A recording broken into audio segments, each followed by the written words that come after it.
اللہ تبارک و تعالی فرماتے ہیں یا ایھا الذین آمنوا لا تقولوا راعنا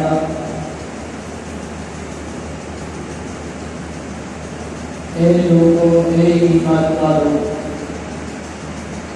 لا تقولوا آپ ایسے نہ کہا کریں راعنا کہ ہماری طرف قرآن مجید کے اندر یا ایھا الذین کا لفظ تقریباً 90 دفعہ آیا ہے 89 دفعہ یا ایھا الذین آمنوا کا لفظ آیا ہے۔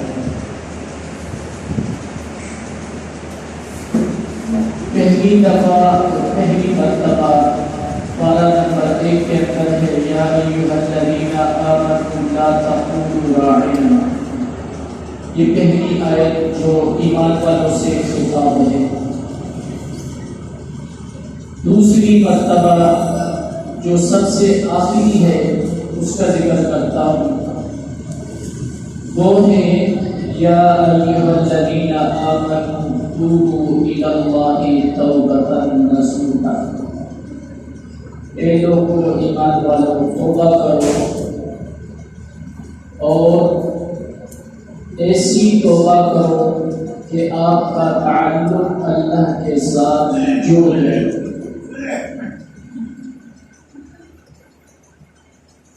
اب ابتدائی جو یا ایھا الذین آمنوا ہے، اس میں اللہ تبارک و تعالی نے اپنے نبی کے ساتھ محبت کا ذکر کیا کہ اے لوگوں ایمان والو۔ اصل میں یہ جو راعنا کا لفظ ہے قرآن مجید میں، یہ یہودی حضور علیہ السلام کے لیے احمد کے معنی میں استعمال کرتے تھے، راعینا، تو اس لفظ سے وہ احمد یا بیوقوف معنی لیتے تھے۔ تو اللہ تبارک و تعالیٰ نے فرمایا کہ آپ ایسے نہ کہا کرو اپنے نبی سے، یعنی آپ احترام کے ساتھ، عزت کے ساتھ، ادب کے ساتھ آپ اپنے نبی سے بات کیا کریں۔ تو گویا کہ ابتدائی یا ایھا الذین آمنوا میں اپنے نبی کا ادب سکھایا، اور سب سے آخر میں 89 دفعہ جو لاسٹ میں آ رہا ہے یا ایھا الذین آمنوا، اے لوگوں توبہ کرو۔ اس کے درمیان بھی یا ایھا الذین آمنوا کئی مقامات پہ مختلف معنوں میں آیا ہے، لیکن یہ پہلے اور آخر کا میں نے ذکر کیا۔ ویسے تو اب اس میں صرف ایمان والوں کا ذکر ہے، یا ایھا الذین آمنوا ایمان والوں کا ذکر ہے۔ کہیں بھی اللہ نے صرف یہودیوں کو خطاب کیا، اے لوگوں یہودیوں، کہیں بھی اللہ نے کتاب والوں کا یا اہل کتاب، کہیں بھی اللہ نے نصارہ کا ذکر کیا ہے، کہیں بھی اللہ نے سب کا ذکر کیا ہے، کہیں بھی اللہ نے یا ایھا الناس، اے لوگوں، اس میں نہ ایمان والوں کا ذکر ہے، نہ کفار کا ذکر ہے، نہ یہود کا، بس اللہ نے اعلان کر دیا یا ایھا الناس، اے لوگوں۔ مختلف مقامات پر اللہ نے لوگوں سے خطاب کیا ہے، تو ہمیں اللہ نے اپنے نبی کا ادب سکھایا کہ اپنے نبی سے آپ نے بات کرنی ہو تو اس انداز میں کرو۔ اللہ کو مکہ اور مدینہ جانا نصیب فرمائے۔ میرے نبی کے بالکل روزے کے اوپر یہ آیت لکھی ہوئی ہے، یا ایھا الذین آمنوا لا ترفعوا اصواتکم فوق صوت النبی، اے لوگوں ایمان والو اپنی آوازوں کو نبی کی آواز سے بلند نہ کرنا۔ حضور علیہ السلام کے زمانے میں کچھ لوگ ایسے تھے کہ اللہ کے نبی اپنے گھر میں آرام فرماتے تو کوئی جا کے فوراً دروازہ کھٹکھٹاتا اوپر شور کرتے، ایسے ہوتے بعض لوگ۔ ادھر بھی ہمارے بندے میں بھی کچھ ہیں ایسے، جب دروازہ کھٹکھٹاتے ضرور بھائی صاحب وہ بھائی ساتھی تو اس زمانے میں بھی ایسے تھے. بعض اوقات بندے کو پتہ نہیں ہوتا کہ میں نے بولنا کیسے. بعض اوقات بندے کی عادت بھی ایسے ہوتی ہے. بعض اوقات اس کو ادب کا مقام کا پتہ نہیں ہوتا تو وہ ایسے بول پڑتا ہے. ایسے بھی لوگ ہیں دنیا میں. تو اللہ کے نبی علیہ السلام کے زمانے میں ایسے ہو تو اللہ تبارک و تعالیٰ کو یہ بات برداشت نہیں ہوئی. اور ظاہری بات ہے ہونا بھی چاہیے ایسے. میری محبوب ہو جس سے میں محبت کرتا ہوں. ہمارے یہاں اس کو معشوق کا لفظ استعمال کرتے ہیں. معشوق کا لفظ ٹھیک نہیں ہے. محبوب کا لفظ ٹھیک ہے جسے بتا محبت کرتا ہے. معشوق ہاں عام جو ہم لیلا مجنون کی کہانی میں یا عشق کا جو لفظ ہم استعمال کرتے ہیں وہ لڑکا لڑکی کے معاملے میں استعمال کرتے ہیں. محبوب محبت کا لفظ ہے اور یہ ماں کے لیے بھی بندہ استعمال کر سکتا ہے, باپ کے لیے بھی استعمال کر سکتا ہے, بہن کے لیے بھی استعمال کر سکتا ہے. مثال کے طور پہ میں یہ کہوں گی کہ مجھے اپنی ماں سے بہت محبت ہے, اپنی بیوی سے بہت محبت ہے. لیکن اگر میں یہ لفظ کہوں کہ مجھے اپنی بیوی سے بڑا عشق ہے تو شاید تھوڑے بہت مسکرائے بھی ہیں. لفظ کا فرق بتا رہا ہوں. تو اللہ تبارک و تعالیٰ نے اپنے نبی کا ادب سکھایا کہ میرے نبی کے روزے پہ جائے یا ان کے گھر میں جائے تو یا ایھا الذین آمنوا, اے لوگ ایمان والو, لا ترفعوا اصواتکم, اپنی آوازوں کو اپنی آواز کو نبی کی آواز سے بلند نہ کرو, پست کرو. فوق صوت النبی ولا تجهروا له بالقول كجهر بعضكم لبعض ان تحبط اعمالكم. آگے وہ خطرناک لفظ اللہ نے استعمال کیے کہ اگر آپ ایسا کریں گے, اپنی آوازوں کو نبی کی آواز سے بلند کرو گے یا ایسا کوئی کام کرو گے تو کیا ہوگا. اللہ تبارک و تعالیٰ فرماتے ہیں کہ کرسی آ گئی, اوپر سے ایک کرسی آ گئی. تو اللہ تبارک و تعالیٰ فرماتے ہیں کہ میں آپ کے سارے اعمال ضائع کر دوں گا اگر آپ ایسے کریں. یہ بہت خطرناک معاملہ ہے. اپنی آواز کو نبی کی آواز سے بلند کرنا یا نبی کے روزے پہ جا کے پابیلا کرنا, شور کرنا, بلکہ ادب احترام کے ساتھ سلام پیش کریں. کبھی انشاءاللہ اس موضوع پہ کہ وہاں جاتے ہیں کیسے جانا چاہیے, لیکن مختصر کبھی جانا نصیب ہو اور اللہ کرے سب کو نصیب ہو تو سب سے پہلے میرے نبی کا روزہ آتا ہے جو جاری, وہاں پہ آپ نے سلام پیش کرنا ہے. السلام والسلام علیک یا رسول اللہ. ٹھیک ہے, یہ لفظ استعمال یا السلام علیکم یا حبیب اللہ, السلام علیکم یا رسول اللہ. ٹھیک ہے, یہ آپ کر سکتے ہیں.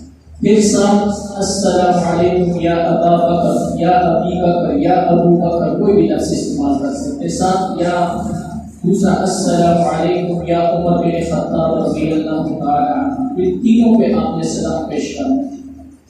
لیکن وہاں پہ ٹھیک ہے انسان کو رونا آتا ہے اور آنا بھی چاہیے کہ اتنی مبارک ہستی اور اتنی مقدس ہستی اور اتنی پاک ہستیاں, بلکہ میں تو یہ کہوں گا کہ اس زمین کے اندر ہیرے دفن ہے, ہیرے. تو حق بنتا ہے کہ وہاں جا کے ادب کے ساتھ سلام پیش کیا جائے, محبت کے ساتھ, خاموشی کے ساتھ. رونا آتا ہے لیکن رونے کو بھی اپنے حد تک کنٹرول رکھے, آنکھوں سے آنسو نکلے لیکن ادب کے ساتھ. کوئی ایسا لفظ منہ سے نہ نکلے جو بے ادبی رکھتا ہو, کہ ایسا نہ ہو کہ اللہ تبارک و تعالیٰ سارے اعمال ضائع کر دے. تو میرے بھائیوں, یہ محبت ہم نے کہاں سے سیکھا ہے؟ یہ محبت ہمیں کون بتائے؟ اس کے لیے کوئی کتاب ہونی چاہیے. اس قرآن سے تو میں نے بتا دیا کہ اللہ تبارک و تعالیٰ اپنے نبی کی محبت اور ان کے ساتھ ادب کا تقاضا پیش کر رہے کہ کیسے آپ نے پیش کرنا. اب یہ واقعات ہمیں جب صحابہ کرام کی زندگیوں میں ہمیں ملتے ہیں کہ اللہ کے نبی سے اگر کسی نے محبت کی ہے تو وہ صحابہ. ہم بھی محبت رکھتے ہیں, ہم بھی الحمدللہ محبت رکھتے ہیں, لیکن اس حد تک نہیں ہے جو صحابہ محبت رکھتے تھے میرے نبی کے ساتھ. اب یہ دیکھو غازی خالد, چھوٹا بچہ ہے, 17 سال کا لڑکا ہے, اس کے دل میں میرے نبی کی محبت ایسی بےبس تھی کہ اللہ نے اسے کیسے کام سے. 17 سال کی عمر کیا ہے, جوانی کا نشہ ہوتا ہے, ناچ گانے کا ٹائم ہوتا ہے, مستی کا ٹائم ہوتا ہے, لیکن اللہ نے غازی خالد سے کام کیا اور اگلے بندے کو 8 سال سے آپ کے پاکستان قانون کے اندر عدالت کے اندر اس ملعون کا کیس چل رہا تھا 8 سال سے. اور یہ مسئلہ یہ میں آپ کو بتا دوں, اگر آپ یہ کہیں گے نا کہ یہ مسئلہ حل ہو جائے گا, یہ مسئلہ نہیں ہوگا. اس پہ 7 ممالک کے باقاعدہ دستخط ہوئے ہیں جس میں بڑے بڑے ممالک موجود ہیں, اور ہمارا جو بھی حکمران بنتا ہے وہ عمران ہو, وہ نواز شریف ہو, وہ زرداری ہو, وہ بے نظیر ہو, کوئی بھی ہو, کسی بھی سیاسی پارٹی کا اس کا تعلق ہو, وہ جب بھی بنے گا سب سے پہلے وہ جا کے اس مسئلے پہ سائن کرے گا کہ قادیانیوں کے مسئلے کو ضرور آپ نے چھیڑنا ہے. کچھ عرصے بعد آپ نے یہ مسئلہ اٹھانے کسی طرح, کبھی عدالت میں اٹھاؤ گے, کبھی عوام میں اٹھاؤ گے, اس لیے پھر وہ بندے چنتے ہیں, ڈھونڈتے ہیں, تلاش کرتے ہیں, کوئی نہ کوئی بندہ ایک ادھر نکل آتا ہے, دوسرا کہیں اور نکل آتا ہے, ادھر کا مسئلہ ہوتا ہے تو کہیں اور مسئلہ شروع ہو جاتا ہے. یہ مسئلے حل نہیں ہوتے, کیونکہ جب ہمارے حکمران اس مسئلے میں ان کے ساتھ ملے ہوں گے, اور جب بھی یہ وزیر اعظم کوئی بھی بنتا ہے, یہ وہاں پہ اس معاہدے کے مطابق جا کے دستخط کرتا ہے کہ میں جب بھی موقع ملے گا قادیانیوں کو میں مسلم قرار دوں گا, جب بھی موقع ملے گا. لیکن جب وہ تھوڑا سا چھیڑتے ہیں تو کوئی غازی خالد کی شکل میں اٹھتا ہے, کوئی ممتاز قادری کی شکل میں اٹھتا ہے, کوئی غازی الدین کی شکل میں اٹھتا ہے, کوئی نہ کوئی ماں کا لال اٹھتا ہے اور وہ اس کے فیصلے خود ہی کرتا ہے. اگر ہمارے ملک میں خود یہ فیصلے لازمی طور پہ ہوتے تو خدا کی قسم کبھی بھی کوئی ایسا غازی خالد نہ بنتا, کوئی نہ نکلتا. لیکن ہمیں اپنے نبی سے محبت ہے, اور ہمارے دل سے ہمارے نبی کی محبت کو کوئی نہیں نکال سکتا, جو مرضی کرے. 3 ہستیوں کے بارے میں اکثر کہتا ہوں, 3 ہستیوں کے بارے میں کہ ہم ان کے احسانات کا بدلہ نہیں دے سکتے. ایک میرے اللہ کے احسانات کا بدلہ میں نہیں دے سکتا, جس نے مجھے غلیظ نطفے سے ایک اچھا انسان بنایا, خوبصورت انسان بنایا, میری تخلیق کی ہے, مجھے پیدا کیا ہے, مجھے جوان کیا ہے, مجھے ہاتھ دیے ہیں, مجھے پاؤں دیے. میں ان کے احسانات کا بدلہ اللہ کا نہیں دے سکتا. اور دوسرے نمبر پہ میرے نبی کے احسانات کا بدلہ ہم نہیں دے سکتے. کوئی لاکھ مرضی دعویٰ کرے, ہم اپنے نبی کے احسانات کا بدلہ نہیں دے سکتے. میرے بھائی, کیا آپ میرے نبی کا رونا بھول گئے ہیں؟ کیا میرے نبی کا تڑپنا بھول گئے ہیں؟ کہ راتوں کو اٹھ کی محبت تو اس سے ہوتی ہے کہ جب بچہ پیدا ہوتا ہے, میرا بچہ پیدا ہو, ابھی ماں کے بدن میں آیا تو مجھے کوئی محبت نہیں ہے اس سے, صرف مجھے امید ہو گئی کہ بچہ آنے والا ہے, محبت نہیں ہے. بچہ جب پیدا ہوتا ہے تو تب جا کے ماں باپ کی محبت پیدا ہوتی ہے. وہ میرے بھائی تو پیدا بھی نہیں ہوئے تھے کہ میں نے نبی نے ہمارے لیے دعائیں مانگی تھی. ہم تو پیدا بھی نہیں ہوئے تھے, دنیا میں آنے کے آثار بھی نہیں تھے کہ میرے نبی نے آپ کے لیے, میرے لیے تڑپ تڑپ کے دعائیں مانگی. حجت المیرا کے موقع پہ میرے نبی نے 7 گھنٹے مسلسل امت کے لیے دعائیں مانگی. اونٹنی کے اوپر سوار ہو کے کوئی ہے اپنے لیے ہم 7 منٹ دعا نہیں مانگ سکتے، اپنے لیے 2 منٹ دعا مانگ کے تو بھاگ جاتے ہیں. تو میرے نبی نے 7 گھنٹے اونٹنی کے اوپر سوار ہو کے اور دھوپ اور گرمی کی شدت کے اندر میرے نبی نے ہمارے لیے دعائیں مانگی. تو کیا میں اور آپ اپنے نبی کے احسانات کا بدلہ دے سکتے ہیں؟ جتنا مرضی کوئی کہے کہ میں عاشق رسول ہوں، میں اس کو عاشق رسول نہیں کہتا. یہ دعویٰ تو ہو سکتا ہے زبان کا، حقیقی معنوں میں یہ عاشق رسول نہیں ہو سکتا. اس طرح باتیں جگہ خالی ہے.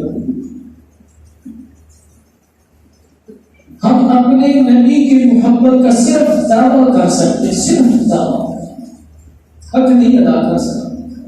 اور تیسرے نمبر پہ ہم اپنے والدین کے احسانات کا بدلہ نہیں دے سکتے. یہ 3 ہستیاں ہیں جن کے احسانات کا بدلہ کائنات میں کوئی نہیں دے سکتے. تو اللہ کے نبی کے ہمارے اوپر احسانات ہیں، ان سے محبت ہے ہمیں، اور یہ محبت ہمیں صحابہ نے سکھائی ہے. ایک صحابی رسول حبیب بن زید رضی اللہ تعالی عنہ یہ مدینے میں کھجورے بیچا کرتا تھا. یہ جیسے ہمارے ادھر امرود والے پھیرا لگاتے ہیں، پھیری والے امرود بیچتے ہیں، کوئی جامن بیچتا ہے، کوئی کیا.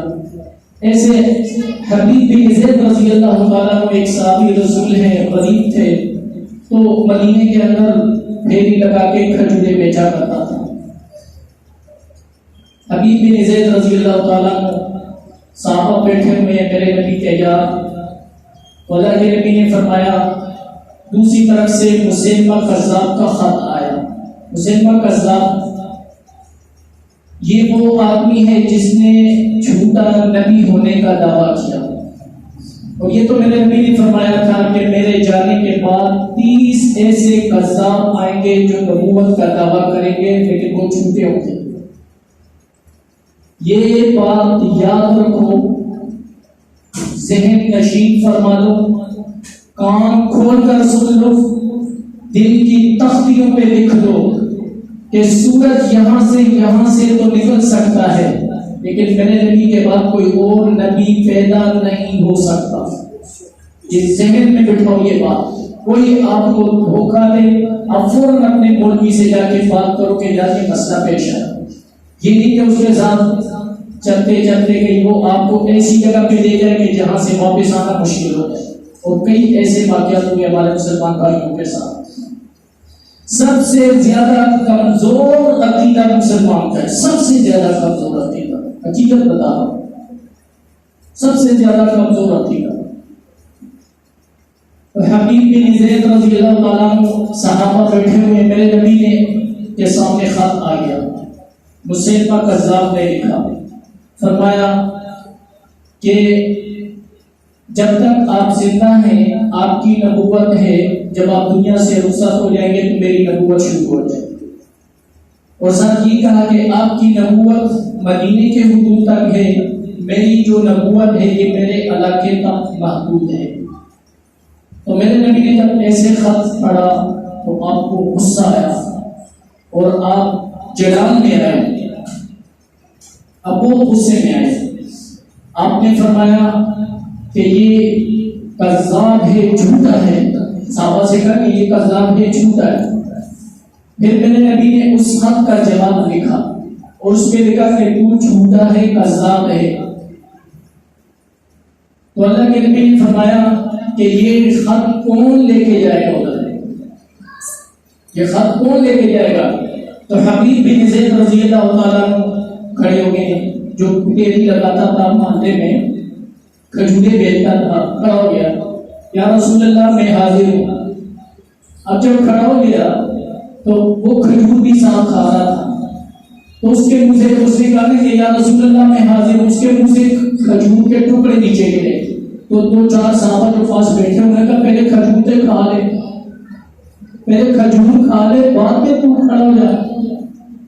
تو میں صحابہ کی محبت پہ قربان جاؤں. حبیب بن زید فرمانے لگے کہ میں نے اس لیے جلدی کی کہ کسی اور کی باری نہ لگ جائے, کوئی اور کھڑا نہ ہو جائے, اس لیے میں پہلے کھڑا ہو گیا. تو حبیب بن زید فرمانے لگے یا رسول اللہ میں حاضر ہوں. تو میرے نبی نے فرمایا کہ ٹھیک ہے, یہ خط ہے اور یہ جا کے مسلمہ قذاب کو دے دینا. اب اسے پتا تھا کہ اس کے اوپر کیا لکھا ہوا ہے, جھوٹا ہے تو, قذاب ہے تو, جھوٹا ہے اور تو قذاب ہے. وہ خط لے کے گیا, گھوڑے پہ سوار ہوا, میرے نبی نے تلوار دی, گھوڑا دیا کہ جاؤ یہ لے آؤ. وہ دوڑتا ہوا گیا, جو کمزور لاحق تھا ایک دم اس میں جوانی کا نشہ آیا اور گھوڑے پہ سوار ہوا چلا. جب دربار میں حاضر ہوا, اب دائیں بائیں اس کے سیکورٹی گارڈ, پروٹوکول اور پتہ نہیں کیا کیا کچھ کھڑا ہے. ظاہر بات ہے جو بندہ اس طرح کا کام کرتا ہے وہ پھر پہلے دائیں بائیں حالات بھی تو بناتا ہے, اپنے سازگار بناتا ہے. اب حبیب بن زید رضی اللہ عنہ گئے, بادشاہ نے کہا مسلمہ قذاب نے, بتاؤ کون ہو, کہاں سے آئے ہو؟ فرمایا مجھے پہچانا نہیں, میری شکل سے پتہ چل رہا ہے کہ میں محمد رسول اللہ کا غلام ہوں. آج ہماری شکل سے بھی نہیں پتہ چلتا, ہمارے صبح اور شام سے بھی پتہ نہیں چلتا کہ ہم محمد رسول اللہ کے غلام ہیں. ہماری زندگیوں سے پتہ نہیں چلتا کہ ہم محمد رسول اللہ کے غلام ہیں. ہمارے اٹھنے اور بیٹھنے سے بھی پتہ نہیں چلتا کہ ہم محمد رسول اللہ کے غلام ہیں. ہماری نمازوں سے بھی پتہ نہیں چلتا, تلاوت سے بھی پتہ نہیں چلتا, رہن سہن سے بھی پتہ نہیں چلتا کہ ہم محمد رسول اللہ کے غلام ہیں. لیکن حبیب بن زید نے کہا آپ نے پہچانا نہیں, میری شکل سے پتہ چل رہا ہے کہ وہ محمد رسول اللہ کا غلام ہوں. کہنے لگا یہ ہاتھ میں کیا ہے؟ کہنے لگا یہ اس خط کا جواب ہے جو آپ نے خط میرے نبی کو لکھ کے بھیجا تھا, یہ اس کا جواب لے کے آئے. کہا دو مجھے. پہلے زمانے میں بادشاہ خط خود نہیں پڑھتے تھے, یا تو زیادہ ان پڑھ ہوتے تھے یا خود پڑھتے نہیں تھے. تو وہ پرچی جو خط کی شکل میں ساتھ بندہ تھا اس کو دیا کہ یہ ذرا سناؤ مجھے. اب درباری صاحب دائیں بائیں لوگ بیٹھے ہوئے جو چمچے ہوتے ہیں, اب اس نے کہا کہ اس پہ لکھا ہوا ہے, پہلا جملہ لکھا ہوا ہے کہ تو جھوٹا ہے, تو قذاب ہے. اب بادشاہ ایک دم غصے میں آیا, اور غصہ آنا بھی چاہیے کہ پہلے لفظ یہ لکھا ہوا ہے کہ تو جھوٹا ہے, تو قذاب ہے. اب یہ جملہ پڑھنا تھا, سننا تھا, تو ایک دم وہ جلال میں اور غصے میں, اور حبیب بن زید سے کہنے لگے کہ یہ آپ کے نبی نے لکھا ہے کہ تو جھوٹا ہے, تو قذاب ہے, آپ کا کیا خیال ہے اس کے بارے میں, تو کیا کہتا ہے؟ ایسی جگہ پہ ایمان کا پتہ چلتا ہے, ایسی جگہ پہ تب ایمان کا پتہ چلتا ہے کہ ایمان ہے کہ نہیں. ہمارا ایمان تو 10 روپے پہ بک جاتا ہے. 10 روپے کے لیے ہم اپنے ایمان کو بیچ دیتے, سودا لگا دیتے ہیں. تو حبیب بن زید فرمانے لگے کہ جو جملہ میرے نبی نے لکھا ہے میرا بھی وہی جھوٹا ہے, تو جھوٹا ہے, تو قذاب ہے, میں تجھے نہیں مانتا. مسلمہ قذاب کہنے لگا کہ آپ کے دائیں بائیں ذرا دیکھو.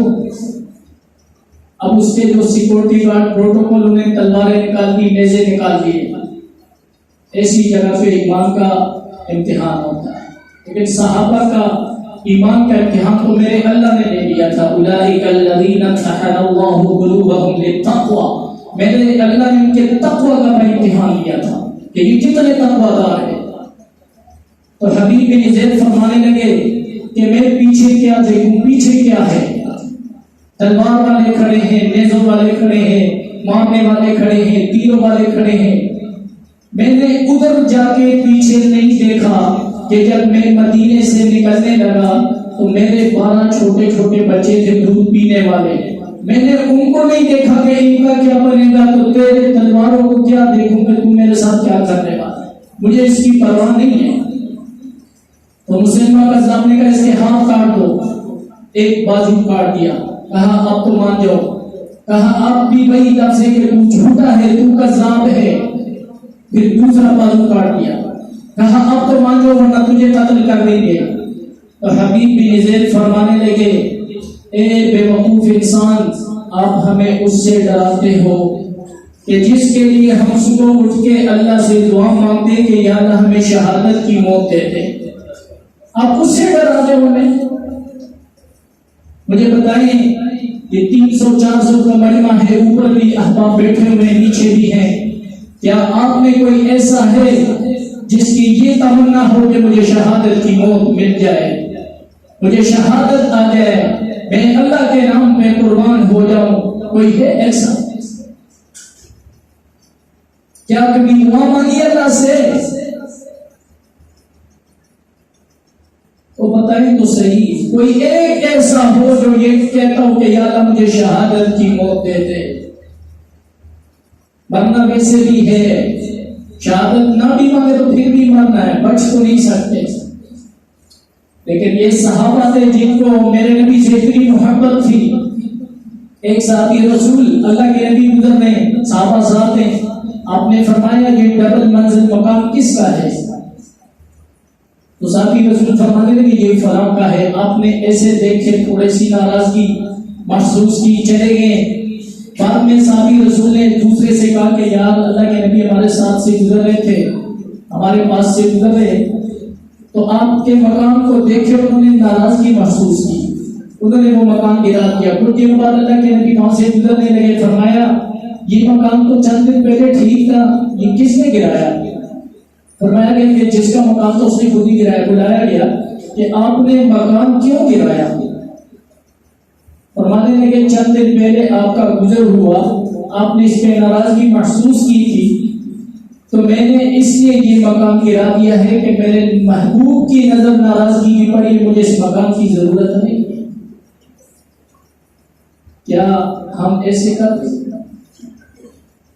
اپنے ایمان کو ٹٹولو، اپنے ایمان کے اندر جا کر دیکھو، اپنی زندگیوں پہ غور کرو، اپنے دن اور رات پہ غور کرو، اپنے صبح اور شام کو دیکھو، کیا یہ ایمان ہے؟ صحابہ سے محبت سیکھو۔ مصعب بن عمیر رضی اللہ تعالیٰ عنہ انتہائی امیر آدمی تھے، جوانی میں شام سے 300 درہم کا سوٹ منگواتا تھا اور ایک دفعہ پہن کے دوبارہ نہیں پہنتا تھا، مکے کے کپڑے کا سوٹ نہیں پہنتا تھا سعودی عرب کا، شام سے اسپیشل منگوا کے۔ آج بھی جیسے ہمارے ماشاءاللہ جو یہ حکمران ہیں بڑے بڑے سیاسی، ان کے جو ٹائیاں ہوتی ہیں نا، یہ بھی 50-50 لاکھ کی ہوتی ہیں، پتہ ہے آپ کو؟ ان کی جو ٹائیاں یہاں پہ لگی ہوتی ہیں یہ بھی 50-50 لاکھ روپے کی ہوتی ہے۔ ان کے جو واش روم بنے ہوتے ہیں وہ بھی کروڑوں کے حساب سے ہوتے ہیں، صرف واش روم، ہمارا تو گھر بھی لاکھوں میں بھی نہیں ہوتا۔ تو مصعب بن عمیر رضی اللہ تعالیٰ عنہ جوانی میں ہے، اللہ کے نبی سے ملاقات ہوئی، ایمان لائے، سارا خاندان سارا قبیلہ کفار میں ہے، کفر میں ہے۔ تو چچا کو پتا چلا کہ مصعب بن عمیر اپنا دین بدل چکا ہے، محمد رسول اللہ صلی اللہ علیہ وسلم کا کلمہ پڑھ چکے ہیں، تو کہنے لگا کہ بھتیجے مجھے پتا چلا ہے آپ نے اپنا دین چھوڑ دیا ہے، نیا دین اختیار کر لیا ہے۔ کہنے لگا ہاں میں نے محمد رسول اللہ کا دین اختیار کر لیا ہے، میں موحد بن چکا ہوں، توحیدی بن چکا ہوں۔ تو چچا نے کہا کہ آپ کو پتا ہے کہ یہ جو آپ اتنے مزے کر رہے ہیں یہ آپ کے ابا کے پیسے سے تمہارے مزے ہو رہے ہیں، آپ نے ابا کے دین کو چھوڑ دیا ہے۔ اب یہ پہلی اس نے بات کی کہ شاید یہ سمجھ جائیں، جسے میں ڈراؤں گا دولت کی وجہ سے، تو یہ ڈر جائے گا کہ چھوڑ جائے گا۔ تو مصعب بن عمیر رضی اللہ عنہ فرمانے لگے کہ ہاں مجھے پتا ہے یہ دولت میرے باپ کی ہے۔ کہنے لگا پھر آپ اس کو استعمال کرنا چھوڑ دیں، یا دین محمد رسول اللہ کا دین چھوڑ دیں یا یہ چھوڑ دیں۔ کہنے لگا یہ دولت تجھے مبارک ہو، مجھے نہیں چاہیے ایسی دولت۔ اب چچا پریشان ہو گیا کہ میں تو ڈرا رہا تھا، پھر کہنے لگا کہ یہ جو اپنے کپڑے پہنے ہوئے ہیں، یہ جو کپڑے پہنے ہوئے یہ بھی تیرے ابا کی کمائی کے پیسے کے بنے ہوئے کپڑے ہیں، تیرے ذاتی کپڑے نہیں ہیں، یہ بھی اتار دو۔ مصعب بن عمیر جنہوں نے شام سے روزانہ سوٹ منگواتا تھا، نیا سوٹ ایک دفعہ پہن کے دوبارہ نہیں پہنتا تھا، مصعب بن عمیر نے کپڑے اتار دیے، ننگا بن گئے، والدہ کے سامنے گئے، والدہ نے منہ پھیر دیا کہ بیٹا پاگل ہو گئے ہو آپ، کپڑے اتار دیے آپ نے، آپ کا دماغ تو نہیں خراب ہوا؟ تو مصعب بن عمیر رضی اللہ عنہ فرمانے لگے اماں دماغ نہیں خراب ہوا، چچا نے کہا کہ یہ تیرے ابا کے کپڑے ہیں، یا دین بدل لو یا ایمان بدل لو یا یہ کپڑے اتار دو۔ تو میں نے کپڑے اتار کے پھینک دیے کہ یہ کپڑے تجھے مبارک ہو، میں دین نہیں بدل سکتا۔ پھر مصعب بن عمیر کے بارے میں میرے نبی نے فرمایا مصعب ایسے گلی سے گزر رہے، پرانے پھٹے ہوئے کپڑے پہنے ہوئے، کیا ہم کر لیں گے ایسے؟ کہ میرے نبی کی خاطر، میرے نبی کی محبت کی خاطر، دین کی خاطر، قرآن کی خاطر، اسلام کی خاطر ایسا کر لیں گے کہ پرانے پھٹے ہوئے کپڑے پہن کے دین کے لیے قربانی دے؟ کوئی ایک ایسا موقع اعلان بتا دے کہ ہاں میں اس کے لیے حاضر ہوں۔ تو مصعب بن عمیر رضی اللہ عنہ گزر رہے تھے، میرے نبی بیٹھے ہوئے تھے، اور مصعب بن عمیر وہ شخصیت ہے کہ جب گلی سے گزرتے تھے تو یہ ایسی خوشبو لگاتے تھے کہ 10-15-20 منٹ بعد بھی پتا چلتا تھا کہ مصعب بن عمیر اس گلی سے گزر کے گئے، ایسی خوشبو، مہنگی خوشبو لگاتے تھے۔ اور جب میرے نبی کے سامنے آیا انہوں نے پھٹے ہوئے کپڑے، تو میرے نبی نے مصعب کی طرف دیکھ کے فرمایا اے میرے صحابہ، یہ وہ مصعب ہے جس نے میرے لیے سب کچھ قربان کر دیا ہے، سب کچھ چھوڑ دیا ہے، ماں باپ کو چھوڑ دیا، دولت کو چھوڑ دیا، سب کچھ میرے لیے اور میرے دین کے لیے قربان کر دیا ہے۔ اور میرے بھائیوں، ہم ذرا اپنے ایمان پر غور کریں، اپنے ایمان کو ٹٹولیں، اپنی زندگیوں کو بدلنے کی کوشش کریں، ورنہ موت کی آغوش میں جائیں گے تو پھر آنکھیں کھل جائیں گی۔ اللہ کی علی رضی اللہ عنہ فرماتے ہیں ساری دنیا سوئی ہوئی ہے، ساری دنیا سوئی ہوئی ہے، جب یہ موت اس پہ آ جائے گی تو اس کی آنکھ کھل جائے گی، پھر اسے پتا چلے گا کہ کیا ہے۔ میرے بھائیوں، اللہ کو منا لو، اللہ کے رسول کو منا لو، صحابہ سے محبت کرو، اہل بیت کو ایمان کا حصہ مانو، اولیاء اللہ کا ادب کرو، ماں باپ کی خدمت کرو، جھوٹ نہ بولو، غیبت نہ کرو، چغلی نہ کرو، بےایمانی نہ کرو، ہیرا پھیری نہ کرو۔ میرا یہ سبق ہے، میں ہر آخر میں یہ سبق سکھاتا ہوں، اور اپنی شخصیت کے لیے نہیں کہتا، میں ایک درمیان میں ناصح ہوں، اللہ کا پیغام تمہیں دے رہا ہوں کہ اللہ کو راضی کر کے اس دنیا سے اٹھو۔ وما آخر دعوانا الحمدللہ رب العالمین۔ سنت